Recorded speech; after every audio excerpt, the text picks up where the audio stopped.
ဒီနှစ်ခုလေးပြင်လို့ရှိရင်သူငယ်တန်းကနေကိုဘွဲရတဲ့အထိသင်ခဲ့သမျှသင်ယူခဲ့သမျှ English တွေဒီအကျုံးဝင်လာပါလိမ့်မယ်ရှင် Okay ဒီမိခွန်းလေးကလွယ်လွယ်လေးပါနော်အများအားသုံးပေးမယ်ဆိုလို့ရှိရင်တော့ကိုရဲ့အုံနောက်ထဲမှာဆွဲသွားမှာပါ next year ရဲ့အထိပ်ပဲတဲ့တကယ်တော့ကျမတို့ကဒီဟာတွေကိုလေသူငယ်တန်းတည်းကကျမတို့လုပ်ခဲ့ပြီးသိလားဒီစာတွေသူငယ်တန်းတစ်တန်းနှစ်တန်းသုံးတန်းလေးအမှန်တမ်းပြောရရင်တစ်တန်းနှစ်တန်းတက်ရင်တော့ဒီစကလုံးကိုသုံးတိုက်ရတော့မှာပေါ့နော်first ဘာလို့ကျမတို့နားမလဲလဲဆိုတော့တန်ထွက်မှားတဲ့အခါမှာသူများပြောရင်နားမလဲဘူး two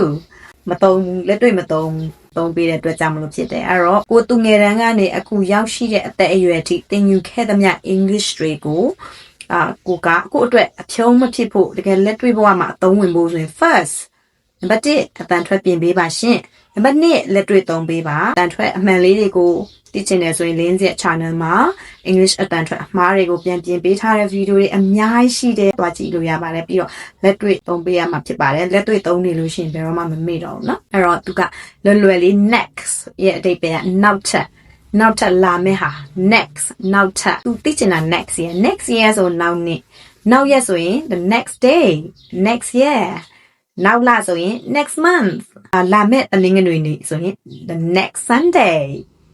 ဒီလိုလေးသုံးပေးလို့ရပါတယ် it's very easy try to use this in your everyday conversation အဓိကတော့ native speaker တွေနဲ့ကိုယ်တွေကြားမှာအပြန်အလှန်နားလည်မှုတွေလွဲတာကတော့ mispronunciation ဖြစ်ပါတယ် niche လို့ထွက်ခဲ့တဲ့အတွက်ကြောင့်မို့လို့တကယ် English တွေက next လို့သုံးတဲ့အခါကိုကနားမလဲတာတို့ဖြစ်တတ်ပါတယ်ဒါကြောင့်မို့English improvement လုပ်ဖို့ဆိုရင် link speech နဲ့အကြံဉာဏ်ကတော့ correct your pronunciation ကိုပြင်ပါပြီးနေ့စဉ်ဘဝမှာသုံးပါ okay လက်တွေ့ practice in everyday life လက်တွေ့သုံးပါဗီဒီယိုလေးကိုဆုံးဖြတ်ကြည့်ပေးလို့ကျေးဇူးတင်ပါတယ်နောက်ထပ်ဗီဒီယိုမှာပြန်ဆုံရအောင် bye